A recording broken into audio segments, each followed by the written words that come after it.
Hello again, this is Jeremy, and this is going to be my Afterthoughts video. First off, congratulations for making it this far.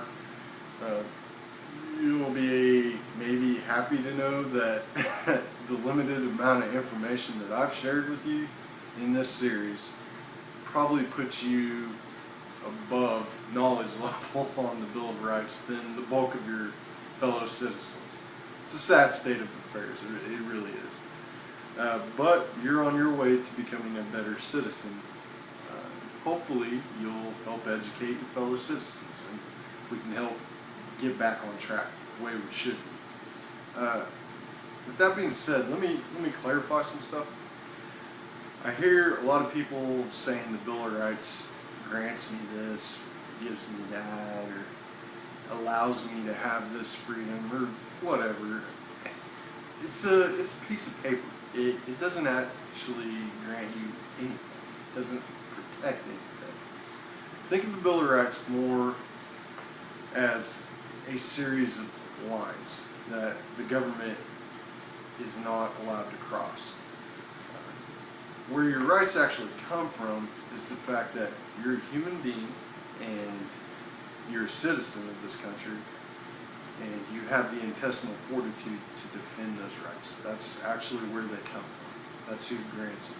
You grant them. Having faced my own mortality on more than one occasion, this most recent one being late-stage cancer, learned this valuable lesson that there's nothing more precious in life than your own life.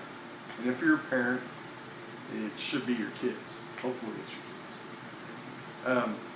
What people need to understand that life without liberty is not your own. It's actually the property of the state. You become a ward of the state. You belong to them. Try saying this: life equals liberty, and my liberty equals my life. So anytime you hear someone say liberty on TV or out in public,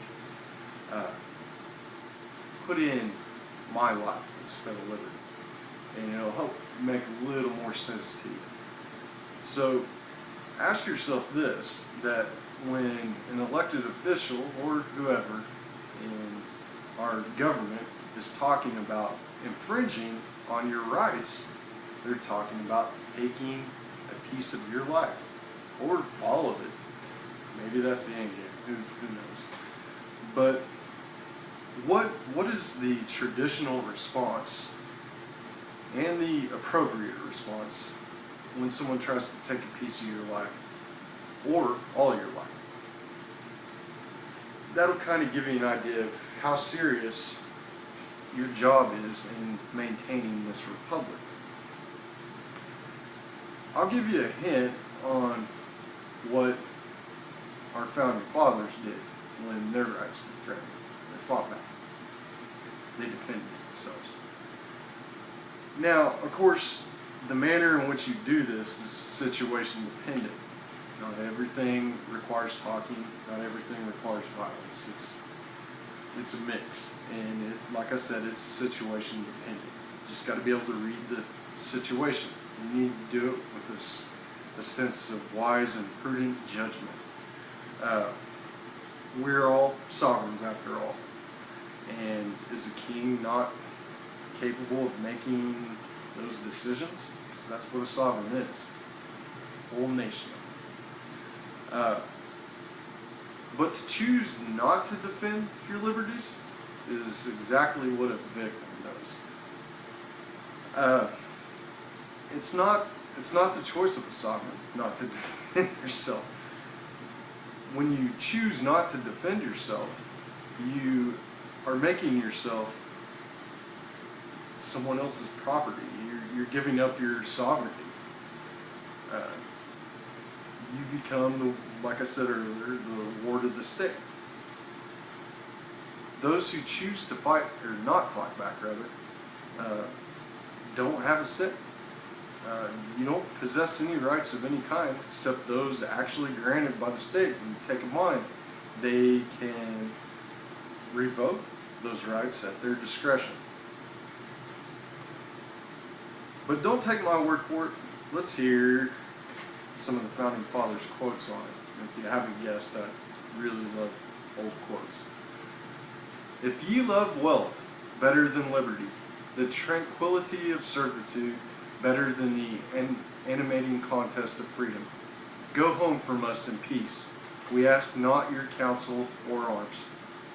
Crouch down and lick the hands which feed you. May your chains set lightly upon you, and may posterity forget that ye were our countrymen. Samuel Adams.